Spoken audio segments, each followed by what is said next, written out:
I think we have a joint agenda because I think a lot of things are on there are supported on both sides of the aisle, but we call it Make It in America agenda.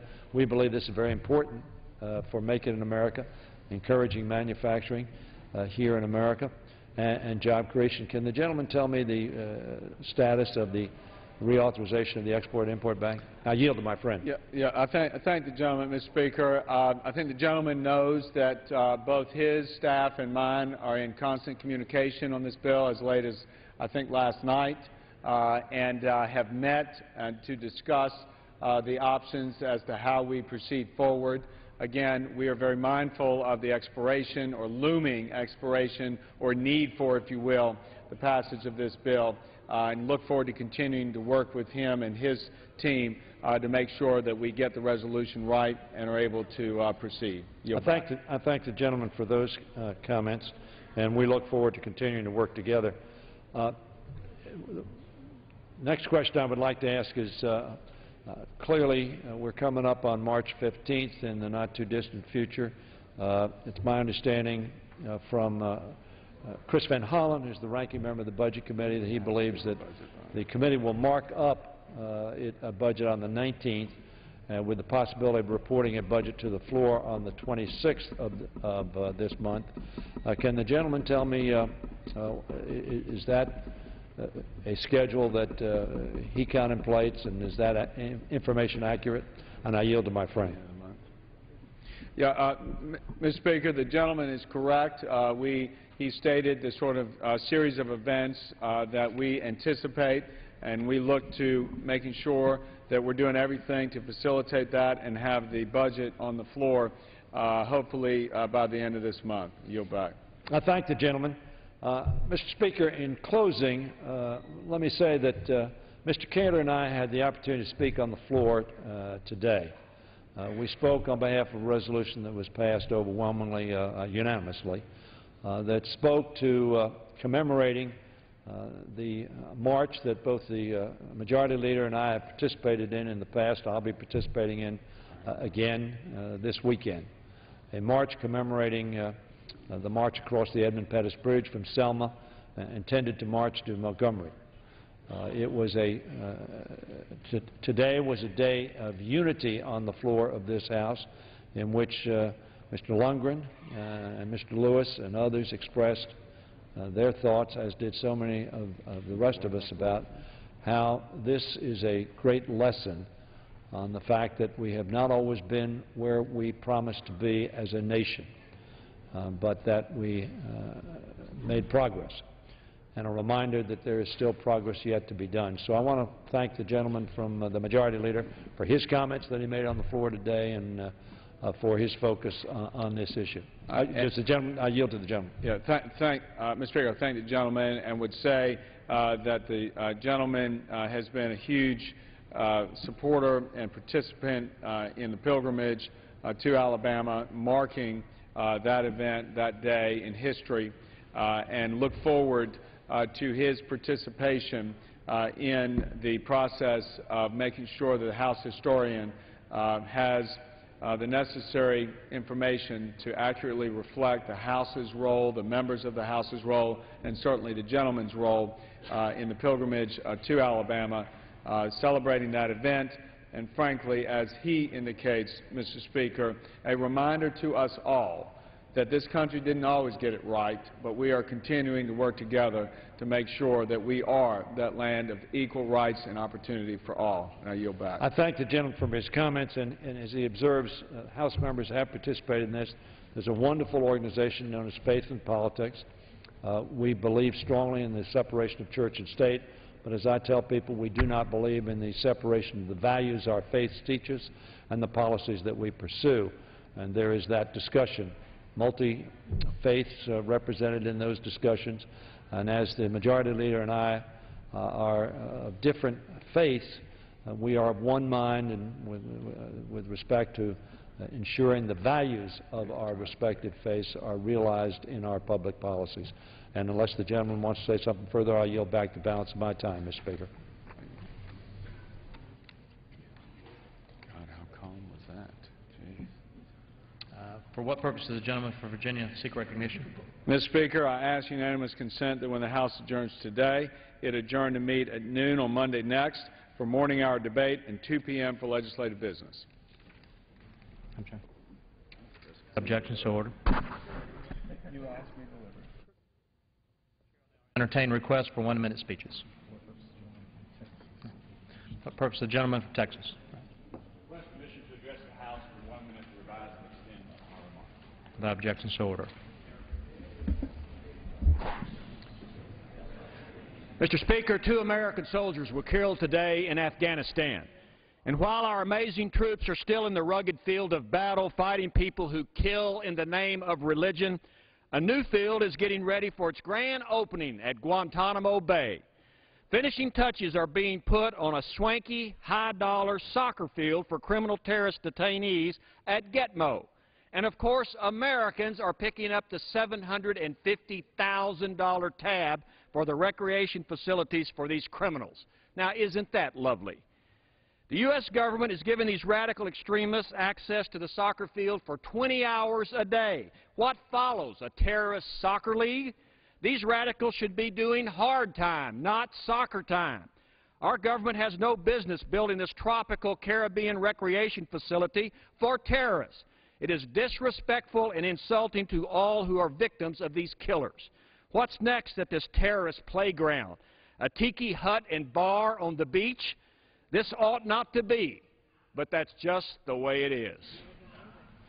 The gentleman from Texas yielded back. For what purpose does the gentlelady from Nevada rise? I rise to address the House in 1 minute and to revise and extend my remarks. Without objection, so ordered. Thank you, Mr. Speaker. I rise today on behalf of Nevada's struggling out-of-work families who understand that this nation's top priority must be putting people back to work. One way that we can do this is by bringing clean energy manufacturing jobs to our state. My Clean Energy Jobs Bill does just that by transforming our state's abundant wind, sun, and geothermal energy into good-paying jobs that can't be shipped overseas. And it does this by getting our priorities lined up with our values. The bill extends a 30% tax credit for clean energy manufacturing companies that are paid for by eliminating the billions of taxpayer giveaways to big oil companies. Last year, Big Oil made $137 billion in profits. They don't need our money.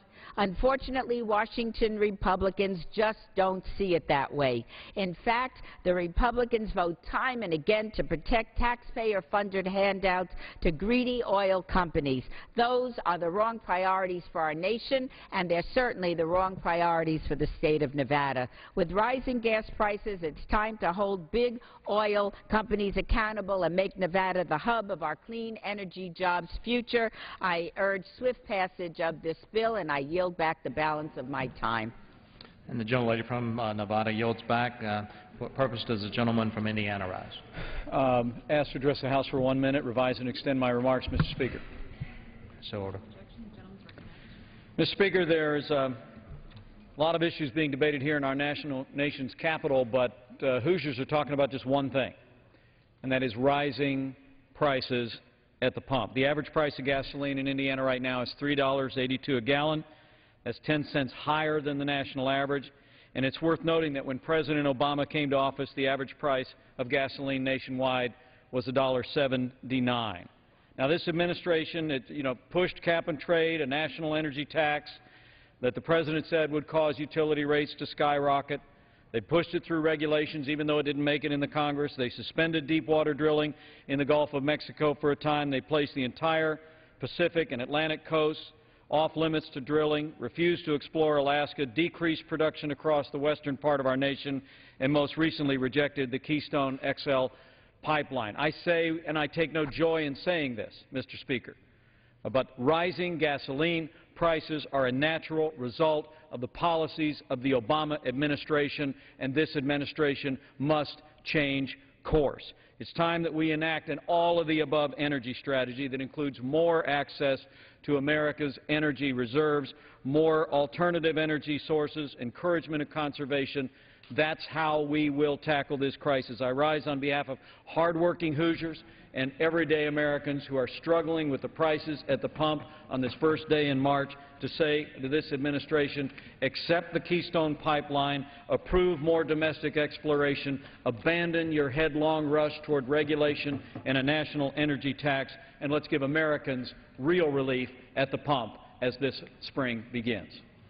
The gentleman from Indiana yields back, and for what purpose does the gentleman from Missouri rise? Without objection, so ordered.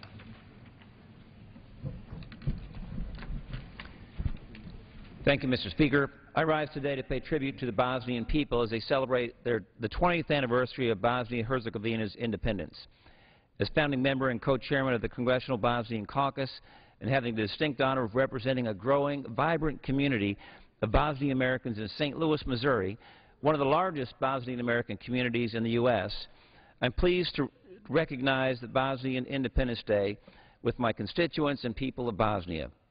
Yesterday, our caucus co-chair, Representative Chris Smith, and I had a meeting with Secretary of State Hillary Clinton to discuss progress and continued challenges in Bosnia. I'm encouraged that the elected leaders have begun to do what is in the best interest of their country, to form a government, to begin to pass laws that will help put Bosnia on a path to membership in NATO and the European Union. In the face of tremendous challenge, Bosnia has made great progress over the past 20 years, but there's much more to be done. Yesterday, I urged Secretary Clinton to continue active U.S. involvement in the country and to strengthen U.S. support for the Bosnian people as they embark on a wide range of needed reforms. And I'm proud to represent thousands of Bosnian Americans in the St. Louis region. It's been with great pride that I continue to stand with them today and offer a hearty congratulations on the 20th anniversary of independence. I yield back. With that, the gentleman from Missouri yields back, and for what purpose does the gentlelady from Texas rise? Without objection, so ordered.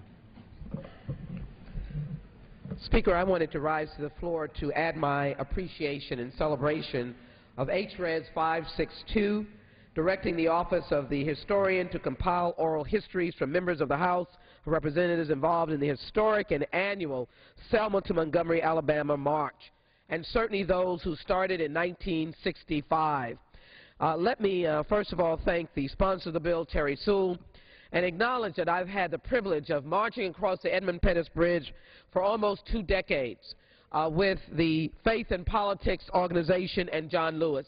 Just a couple of weeks ago, I was in Marion, Alabama, receiving an award from the Perry County organization with Commissioner Turner on commemorating Jimmy Lee Jackson Day, who was the first person shot, who went to a rally that Dr. Martin Luther King held simply to express his right to vote. He was shot trying to protect his mom and his grandmother, dragged out of the place and stomped to death. Now, some 45 years later, we are able to commemorate, but we must recount the stories of those who were there and those who still march today. As we proceed to improve on voting today and in ending the oppression of voter IDs, it is appropriate to celebrate this resolution and to march across the Edmund Pettus Bridge this coming Bloody Sunday. With that, Mr. Speaker, I yield back. Gentlelady from Texas yields back. Gentlelady from California, for what purpose do you rise? Without objection, so ordered. Mr. Speaker, I rise this morning to say to Rush Limbaugh, shame on you. Shame on you for being the hate monger that you are. Shame on you for being misogynistic. Shame on you for calling the women of this country sluts and prostitutes, because that's what he did. 98% of the women in this country at some time in their lives use birth control. And yet he went on the air recently and called Sandra Fluke a slut and a prostitute because she was trying to access birth control pills as a third-year law student at Georgetown. So I say to the women in this country, do something about this. I say to the women of this country, ask Century 21, Quicken Loans, LegalZoom, and Sleep Number to stop supporting the hate-mongering of Rush Limbaugh, and if they do not do that, then I ask them to boycott those companies. I yield back. Gentleman lady from California yields back.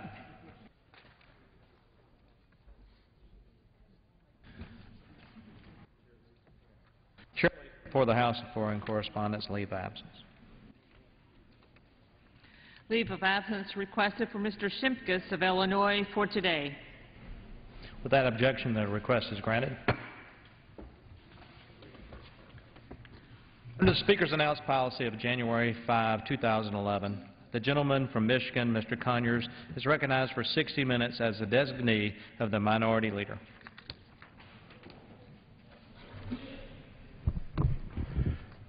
Mr. Speaker, I ask unanimous consent to revise and extend my remarks. Put that objection to order. And I rise today to pay tribute to my friend, my brother, the one and only Harry Belafonte, whose birthday is today. His fame as a singer, popularizing the Caribbean musical styles with an international audience, and is best known for singing the Banana Boat song with its signature lyric, Day-O. He's a movie star and was in pictures, film with Dorothy Dandridge, and in Carmen Jones, which was Otto Preminger's hit musical. Throughout his career, though, he has been a civil rights advocate and a leader in humanitarian causes. And for me, his close counsel and advice and support to the late Dr. Reverend Martin Luther King, Jr. is something that I think will go down in civil rights history. He's been a leader in humanitarian causes for many years. He helped organize the Grammy Award-winning song, We Are the World, a multi-artist effort to raise funds for Africa when they needed it most. He performed in the Live Aid concert that same year. In 1987, Mr. Belafonte received an appointment to UNICEF as a Goodwill Ambassador, and following his appointment, he traveled to Dakar, Senegal, where he served as chairman of the International Symposium of Artists and Intellectuals for African Children. He also helped to raise funds with dozens of other artists in the largest concert ever held in sub-Saharan Africa. And then he went on a mission to Rwanda and launched a media campaign to raise awareness of the needs and the troubles and the nutritional challenges of Rwandan children. In 2001, he went to South Africa to support the campaign to reduce HIV/AIDS. The next year, AfriCare awarded him the Bishop John Walker Distinguished Humanitarian Service Award for his efforts to assist in Africa. In 2004, he went to Kenya to stress the importance of education for the children in that area. In 2006, he was the recipient of the BET Humanitarian Award and was named one of the 9 award recipients by AARP magazine. Happy birthday, Harry Belafonte. I love you, America loves you, and the entire world will always love and admire your artistic genius, your steadfast devotion to causes of justice, peace, and your enduring spirit to transform both our country and the world so it is a more compassionate, soulful, and just planet.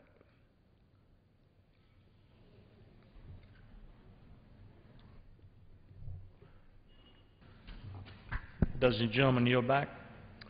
I'm going to yield at this time to the gentlelady from Texas, Ms. Sheila Jackson Lee, as much time as she may consume. I want to thank the gentleman from Detroit, and with his own august history in the civil rights movement.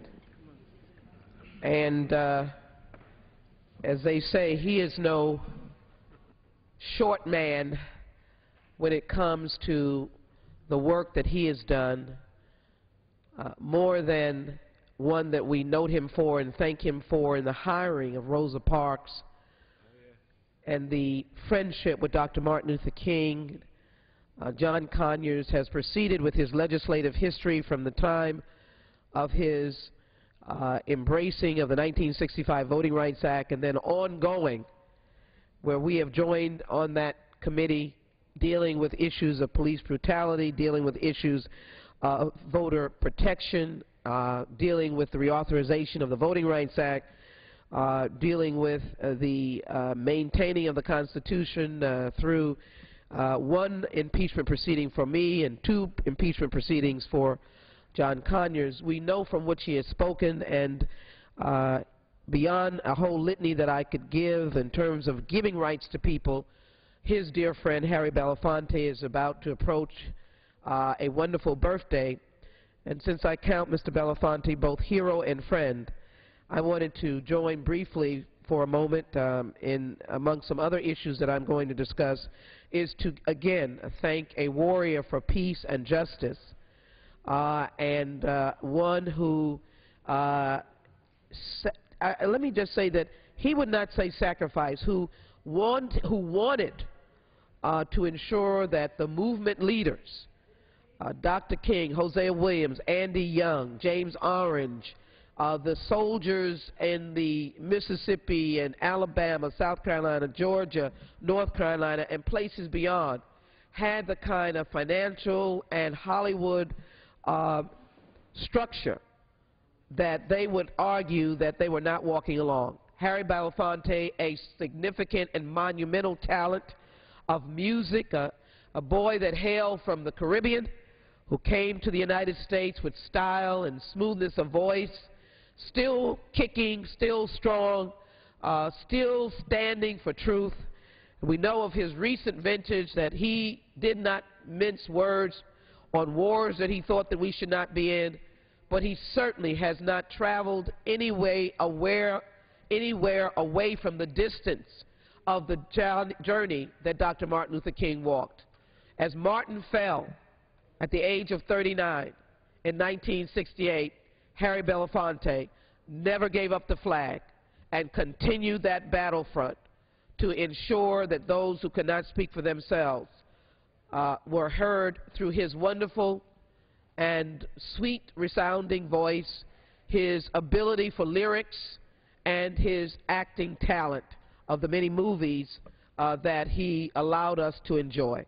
So I'm delighted, Mr. Conyers, to join you in wishing Harry Belafonte a very happy birthday, and again let him know that he is too long from seeing us. We saw him just recently, but anytime he wants to come to the United States Congress and share with us in our fight for justice, in the desire to pass legislation that makes sense, whether or not it is dealing with the rights of women, whether it is to fight for the overdue passage of the Equal Rights Amendment, or to ensure the reauthorization of the Violence Against Women's Act, or to make sure we fund the Office of Civil Rights, or we ensure that the stamping and trampling on the rights of a 96-year-old grandmother to be able to vote in the 2012 election is now stomped out because of voter ID laws.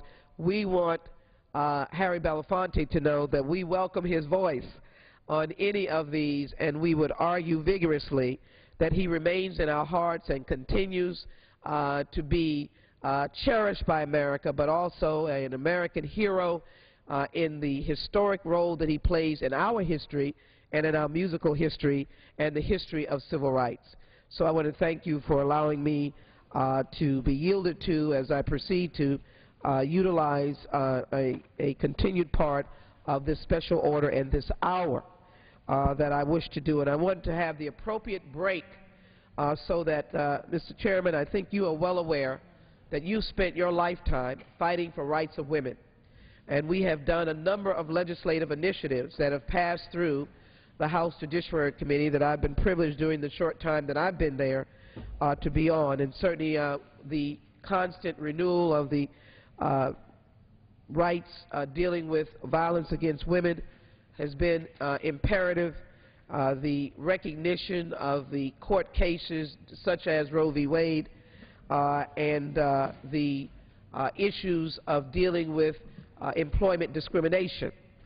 And so it calls for an immediate response to a showman that has a show, the Rush Limbaugh Show. And it calls for a response that is bipartisan, that is humane, that really does not, if you will, pander to the schisms that many in this Congress, but many in America think we have. Most people don't realize that when we go home to our district, we are embracing people from all walks of life, whether it is encountering in our service, whether or not we're engaging with our chamber, whether or not we're at our schools. We are embracing our constituents. We're there to provide for them. So I come to the floor just as an American that finds it very difficult that when there are 2 points of view, which in the procedure of the House, if I might explain, when a committee holds a hearing, the majority has the opportunity to select a number of witnesses. In most instances, if it is a panel of 4, then you can select, the majority selects 4 witnesses, 3 witnesses. Courtesy says that you yield to the minority. In the House, it happens to be Democrats, and we're allowed, as in Mr. Conyers' Judiciary Committee when he was chairman, they're allowed a witness. Now we're allowed a witness. The oversight hearing on the question dealing with the compromise of the President to ensure no religious institution ever has to engage against their view, which I will fight to the death to ensure that happens. There was a witness proposed by the Democrats of that committee, a young woman law student. The last time I heard, she was a private citizen. She was a law student accredited or in good standing of one of the nation's major law schools, and she was blocked from testifying. Shortly thereafter, the Democratic Policy and Steering Committee, which I'm a member of, was led by Leader Pelosi, held a hearing and gave this private citizen an opportunity to be heard. She was called before the Democratic Policy and Steering Committee, which is an appropriate vehicle in order to have people heard on her views about the necessity of having access to women's health. That was the framework of her testimony. There were no accusatory words, as I understand it. There was no blaming. It was a simple, pure testimony of the detriment to blocking women from having access to health care. In fact, we have designated or determined that contraceptives have influenced and impacted the decrease in cervical cancer as addressed by OBGYNs in this nation. So her testimony was a factual testimony on the basis of her experience, and I will tell you that that happens all the time, Mr. Conyers, when we call witnesses to provide testimony on their own experience. And as I understand it, it was a civil proceeding that is now documented for members to review, and I think that is the process of this House that witnesses are allowed to be in support of a particular position and to be against. Let me be very frank, sometimes the hearings get very feisty, but we're always cognizant that we're appreciative of witnesses who are willing to come before us and to, in fact, share their thoughts. We just had one here in the Judiciary Committee, and I was delighted to see an array of witnesses, and almost to the extent it looked like we had a resolve when one of the faith witnesses said they would have no concern about any person that worked for them that secured access to contraceptives through some other way, as long as it did not cause that religious entity to have to be involved. What a simple acknowledgement of how America can resolve things. So it is a resolvable question. But lo and behold, we look to the airwaves of which we, the federal government, provide, and certainly we know the fairness doctrine does not exist. But I might say that on the February 29, 2012 show of Mr. Lumba, we understand that he repeatedly used sexually charged, patently offensive, obscene language to malign the character of a courageous young woman, a private citizen, not running for anything, in law school, attempting to be a contributing citizen to this country, paying her taxes, graduating. I'm sure she has a family that loves her, and just was willing to accept the call of a committee to do her duty, to give testimony under her own words, to provide a life story to an issue that we are grappling with. And so I know that I'm standing here in the face of the fairness doctrine that does not require any media to offer a contravening point. Sometime in the last couple of decades, we eliminated the requirement that if you said such and such, you needed to bring so-and-so on to the radio or TV to say that. We're still grappling with that because this allows, of course, the maligning, the vile statements, and one cannot answer. Those of us who are in the kitchen, we know that if you're in the kitchen, you're in the fire.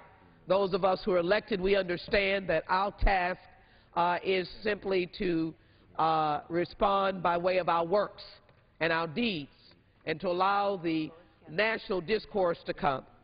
But I rise to the floor today because the vileness of the statement that was made by Mr. Lumbaugh was, and pardon me for having an enormous cold here, Rush, the statements that you made, I think, are not appropriate to a private citizen who came before a hearing that was called by members of Congress asking to secure the appropriate balance, where you were refused in the regular order of the House, where you are allowed to have witnesses by the majority and witnesses by the minority. It is an accepted process that no one objects to. This young lady was blocked, and so the leaders of our House, Leader Pelosi, the Democratic Policy and Steering Committee, which I'm a member of and support wholeheartedly, called this young lady. If I might just deviate for a moment and then give an opportunity. This connects to my morning visit this morning, Women That Thrive, and I want to acknowledge my full passion for supporting the International Violence Against Women Act that we are fighting to pass. In this morning's breakfast, we heard that 1 in 3 women will experience violence in their lifetime. They will be prostituted, they will be sold, they will be enslaved, they will be beaten, they will be killed. And we have to stop this around the world. In my own jurisdiction, I've seen in the last couple of days and weeks men shoot their children, their wives, or whole families. This is in the United States. I remember sitting down with Madeleine Albright on the border of Bangladesh looking at the freed, recently recaptured prostitutes who had been beaten and sold by their family for the lack of survival, and these young girls were trying to regain their dignity in life. We cannot tolerate that. And so I am committing myself wholeheartedly to the passage of the International Violence Against Women Act, and I would commend Rush Limbaugh to invite us on and talk about constructive ways of helping women. I give him every opportunity to have some guests, or we can call in. I don't think that is possible, but I would challenge all the women of the House. Let's try to dial that number and see if we can provide some light on this topic, dealing with what women face beyond the carrying and having the joy of bearing a child, but then sometimes raising them as a single parent and having to have food stamps and having to have children's health insurance or the Affordable Care Act to survive and to raise these wonderful children. And how many have testified, from soldier to president, that have testified about a single parent that have brought them this far, and they said, if it wasn't for my mother, some will say if it wasn't for my single parent father, if it wasn't for my mother, I wouldn't be here today. She was a single parent. And I just can't imagine why Mr. Limbaugh would carry on this characterization. Let me finish on this, Mr. Conyers, that has disturbed me and reflects on my word of instruction. I know that we have a schedule for the war in Afghanistan, and I co-chair the Afghan caucus. And let me pronounce now my desire for an immediate upsurging, meaning upsurging out, speeding up, expediting the return of our heroes home. I thank the President for his dinner and honoring of those soldiers from Iraq. I have been wearing for a number of months, and I'm not sure if I still have it on, there it is, a yellow ribbon to acknowledge the soldiers who have come home from Iraq. I look forward to many parades coming forward. But it is time to bring our soldiers home from Iraq, to thank the NATO partnership, and it is time to express outrage. I offer the deepest sympathy. I have no problem with apologies. I'm a grown person that is not diminished by saying I'm sorry. That I'm sorry that a mistake in the channel of instructions and commands allowed Korans to be burned. We all know that they were collected, first of all, because they thought they were communicating dastardly instructions that would harm either those who were the officers over the detention, prison, or that they were sending messages. We understand that, but there is no reason not to offer an apology. We have sacred documents from the Torah to the Bible to the Quran because there are people in the United States of different faith. So we have no problem with that. But when we have a government, as much as we try to encourage and to applaud and to support, that allows the reckless spreading of violence and that the Taliban celebrates by permeating the population with ugliness and rioting. And when you shoot point blank my officers of the United States military, enough is enough. There's no reason for me to be able to accept individuals who are there to help build up a society, in my understanding, where they are unarmed. And then you cause violence with 4 other soldiers. And then there are allegations that food is being poisoned. There are allegations that we can't even walk the streets. The sadness is that women in Afghanistan have come to me and said, we can't even walk the streets. Babies, children are killed. Parliamentarians have spoken to me and said, I can't go home to my home district. How would that be for my distinguished colleague when I yield Congresswoman Capps or any of the women that we could not go home to our district because we fear being killed by the men in that region? And so I would argue that we have been valiant. We are heroes. We have done what we have been called to do. The Commander-in-Chief has, in fact, brought the demise of Osama bin Laden and other high-dollar targets. And I would believe that it is appropriate that Congress gathers, and I am now looking and contemplating a resolution that we ask for a more expedited return of our soldiers, and that we ask that the President of Afghanistan, in the appropriate way, denounce and call for the end of this violence, that the Taliban be addressed by the Afghan National Security Forces as we have trained them. And so I would say in my closing remarks, we have much to do. Many women suffer. And in this country, we can at least acknowledge that we are civilized and that we respect women and the choices they have to make, respect the faith that has its own position, and we as a nation will insist on that firewall, but we will also have access to women's health care. And it makes no sense that a talk show host that is on the airwaves provided by the American people and by the tax dollars would go after an innocent law student who simply was called as an American citizen to be heard in the halls of Congress and had no other angst but to be able to present her life story. I conclude, Mr. Conyers, by saying I see that by the men and women in the United States military, all they have asked to do is to serve their nation under the orders of the Commander-in-Chief in Afghanistan. And I'm now saying to them, I salute them, and it's time to bring our men and women home in dignity, in health, in safety, and with their life for their loved ones. With that, I'm happy to yield back. I want to thank the gentlelady from Texas for her wide-ranging comments, her very closely held beliefs, and her very articulate way of joining me in the dialogue this morning. Mr. Speaker, I would yield now to the gentlelady from California, Lois Capps.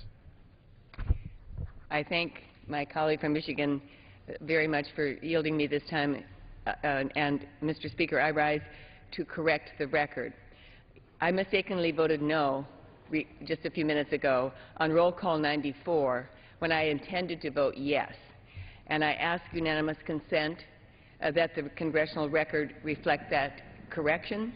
I do support H.Res. 556 and strongly condemn the government of Iran for its state-sponsored persecution of religious minorities.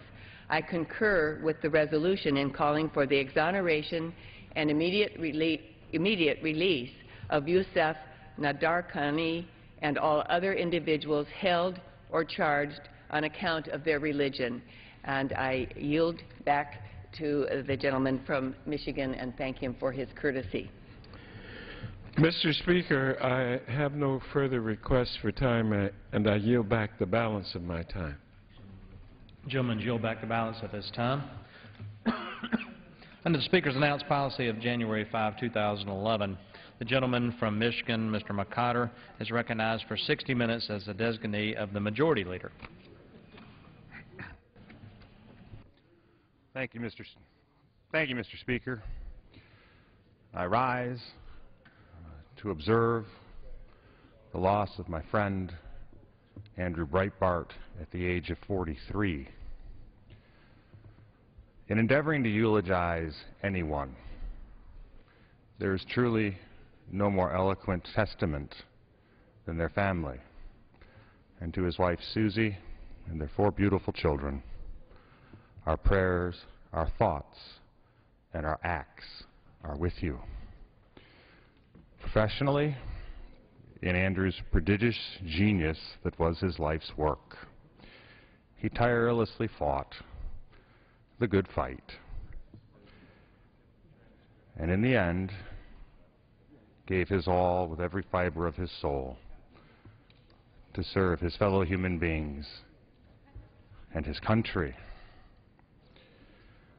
Numbed with shock and loss at the word of his passing, and in reflecting upon the pleasure of his company, which I and so many others shared, I do find that I am at a loss for words, and will instead rely upon those of the poet Rupert Brooke. Now God be thanked, who has matched us with his hour, and caught our youth, and wakened us from sleeping.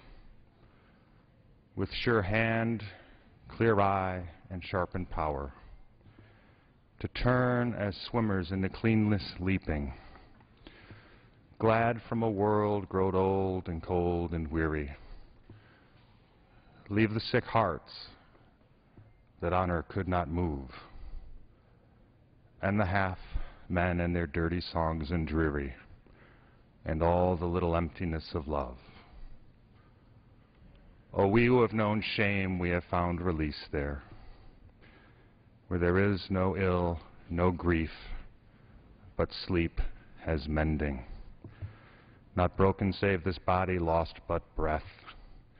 Nothing to shake the laughing heart's long peace there, but only agony, and that has ending. And the worst friend and enemy is but death. Goodbye and God bless, Brother Andrew. You are loved and mourned and ever remembered. You never wasted a day of our finite time called life. I yield back. Under Speaker's announced policy of January 5, 2011, the gentleman from Indiana, Mr. Burton, is recognized for the remainder of the hour as the designee for the Majority Leader.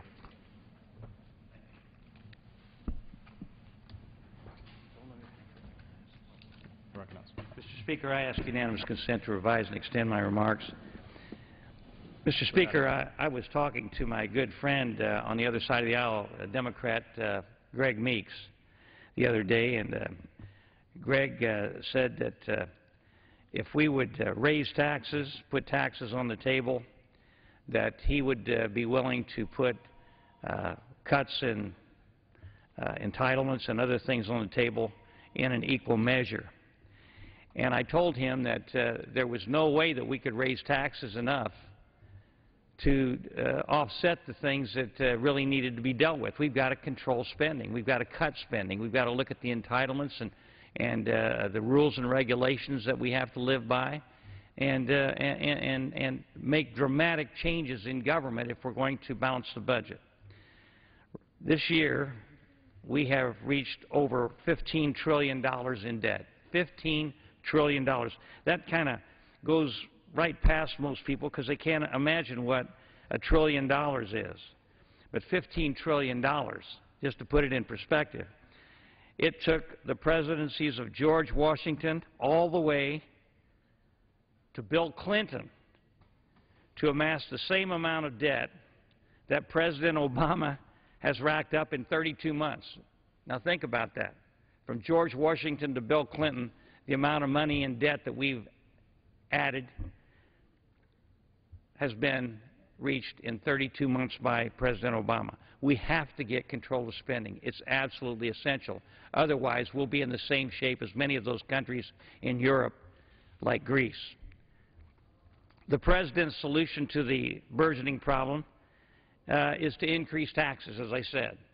And so I went through the amount of taxes it would take and what we would have to do to reach the goals that the President talks about. Now, if you raise the taxes on everybody that makes over $250,000 to 100%, in other words, you take every dime that they make over 100% above $250,000, that would yield about $1.4 trillion, and that would keep government running for 141 days. So if we took all the money that people make over $250,000, you'd still only run government for less than half a year. And if you gave the $400 billion of profits that was reaped by the Fortune 500 companies and gave them the same 100% tax treatment, you could add another 40 days to the amount of time that we could run the government. So taxing is not going to solve the problem. Now, Herbert Hoover, when he was president, decided, a Republican, he decided that the way to help stop the economic tragedy that was about to occur was to raise taxes on business and individuals. And what happened? We ended up with the greatest depression in the history of this country.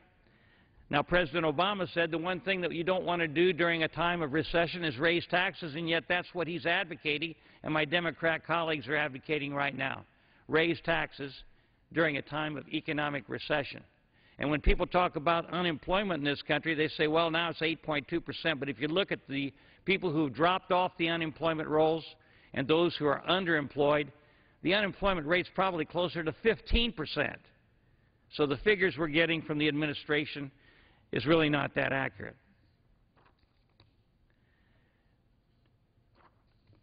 It's extremely important that the administration and my Democrat colleagues here in the House and especially in the Senate take a hard look at where we're going. The projections are, over the next 10 years, we're going to increase the deficit by at least $1 trillion a year. We cannot afford that. This country will go completely bankrupt. You'll see inflation that you won't believe. Right now, the Fed is printing money to cover the expenditures that we're incurring day after day after day. And that money they're using, they're buying bonds with it, Treasury bonds. And so that money's not actually being seen in circulation, but the fact is we're increasing the debt by printing money at the Fed on a daily basis. In Europe, the European central bank's doing the same thing with the euro. And so this country and the rest of the world's heading toward an inflationary problem that's going to be unbelievable. Now, people say in this country right now we haven't seen any inflation. If you look at the figures that are coming out from the administration, inflation last year went up about 1 to 2%. But they're including in that figure all the new technologies that are taking place. They're not going to the grocery store. I went to the grocery store last week and bought 4 apples and it cost almost $5. 3 tomatoes cost almost $5. You go to the gas pump today, and my colleague from Indiana, Mr. Pence, talked about that just a few minutes ago. You go to the gas pump today, it's almost $4 for a gallon of gas. So the inflation rate on staples, on things that we use on a daily basis, is probably well over 10%, maybe even higher than that. We don't know. But the administration says it's only 1 to 2%. But talk to the wives and husbands of people that are really strapped for cash right now, and you'll find that it's costing them a great deal more than that on a daily basis for gasoline, food, clothes, and everything else. So it's extremely important that we get control of spending. This is not the time to raise taxes. The President has said that himself, especially back in 2008 and 2009. Yet now they're taking a different tack and saying we need to raise taxes. That would be like throwing gasoline on a fire. We should not be raising taxes. We should be addressing the spending side of the ledger, and if we do that, we'll get this country back on the right track. I just got back from Europe. I took a Codell over there to Brussels to meet with the finance people in the European Union, to find out where they're heading. And they're heading in a very difficult direction right now. If Greece goes belly up, it's very likely that you're going to see other countries go belly up. And we have investments in money market funds and bonds that we've purchased in those countries. And if those countries default, it's going to affect the United States as well. And so we need to get our house in order so that we don't end up in the same bailiwick that Europe is in right now that could cause severe economic problems in this country. So, Mr. Speaker, I'll end by saying it's important that we get into control of spending. This is not the time to raise taxes. A poll was taken recently by the Political magazine here on Capitol Hill, and 75% of the people in this country that were polled said not to raise taxes. So the people get it. I just hope the White House will. And with that, I yield back the balance of my time. Oh, I yield back to the chair. Gentleman yield back his time. Under the Speaker's announced policy of January 5th, 2011, the gentleman from Virginia, Mr. Wolf, is recognized for the remainder of the hour as the designee for the Majority Leader.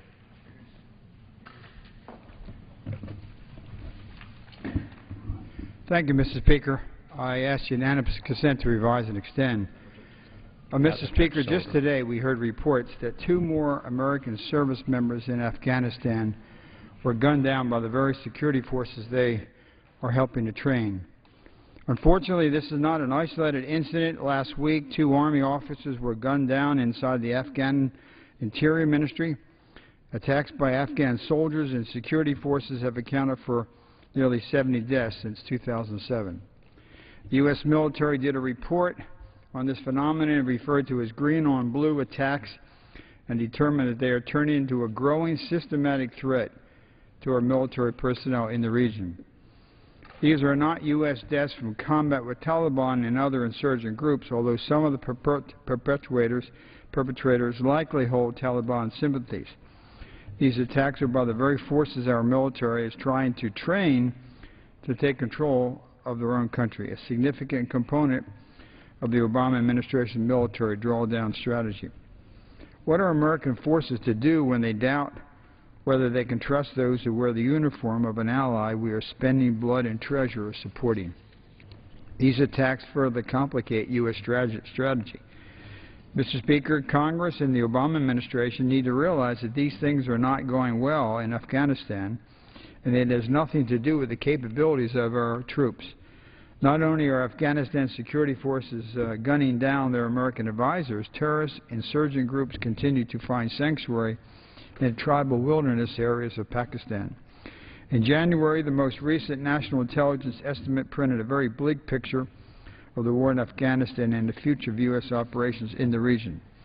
It reflects concerns that I have expressed numerous times to Secretary of Defense Leon Panetta, especially the importance of understanding Afghan tribal structures, the Pakistani military and intelligence services actively cooperating with two of the most deadly terror networks in the region. Last week, the Washington Post reported that U.S. Ambassador to Afghanistan Ryan Crocker wrote a cable describing the fragile situation in the region. The cable describes many of the problems in the region, including terrorist sanctuaries in Pakistan, where militants continue training to attack U.S. forces. And Ryan Crocker has a tremendous history in that region, also having been ambassador to Iraq, but also ambassador to Pakistan. Secretary Panetta has stated that U.S. forces are, quote, working hard with Pakistan to improve the level of cooperation, end of quote, so that terrorist groups no longer find safe haven in the country. While I appreciate the hard work being done by our forces in the region, I'm afraid that the complexity of the evolving situation may necessitate that we take a very close examination of how we're operating. Mr. Speaker, I do not have the answers to these extremely complicated and dangerous challenges.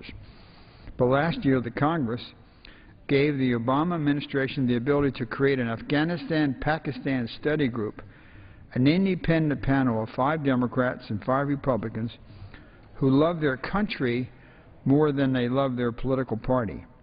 The Afghanistan study group would put their expertise to work and offer constructive recommendations to the administration to achieve our mission and to be successful in Afghanistan. This panel will be modeled after the Iraq Study Group, which was convened during the worst violence in Iraq. The panel was formed only after 3 years of fighting in that country. It was called the Baker-Hamilton Commission, where the Iraq Study Group, it was an amendment that I offered and I thought made a constructive difference. It was 5 Republicans, 5 Democrats.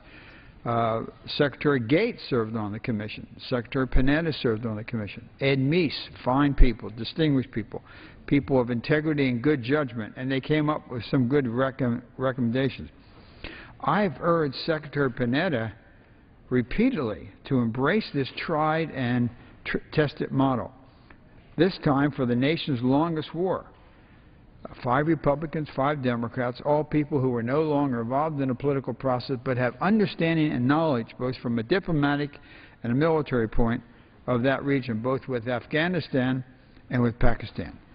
U.S. forces have been on the ground in Afghanistan for over 10 years now, and it is clear that things are not going well. Given the challenges I have discussed, I find it difficult to understand why Secretary Panetta and President Obama refused to use the authority it right now has to establish the Afghanistan-Pakistan Study Group. Such a group already has the support of Congress. This bill passed the United States Congress, and I ask what harm can come from a group of independent experts looking at our missions with fresh eyes on the target. Secretary Panetta and the administration gets to select the group, the 5 Republicans and 5 Democrats. So those who serve on this study will be selected by the administration and particularly by Secretary Panetta, who I have great respect for. It's hard for me to understand why Secretary Panetta was willing to sit on the Iraq Study Group which was going to evaluate a war that had been going on for 3.5 years under a Republican administration, but is not willing to do the same thing to have an outside group look at a war that has now been going on for over 10 years. This would be totally bipartisan. It would be objective. It would be fresh eyes on the target. Brian Crocker, before he was appointed ambassador to Afghanistan, supported this concept, and many very patriotic Americans have, with the idea of how can we be successful in Afghanistan and also in Pakistan. I do not know what the recommendations of the panel would be. Maybe they will examine the current policy and determine that it is the best possible way to achieve success. But the fact remains that Congress provided the resources and the authority for the Obama administration to conduct an independent review, and they are refusing, as of this moment, to take action. Again, it was interesting, during the Iraq War, Secretary Rumsfeld was willing to have the Iraq Study Group go forward. General Peter Pace, who is the chairman of Joint Chiefs of Staff, was willing to have the Iraq Study Group go forward. Condoleezza Rice, the Secretary of State, was willing to have the Iraq Study Group go forward.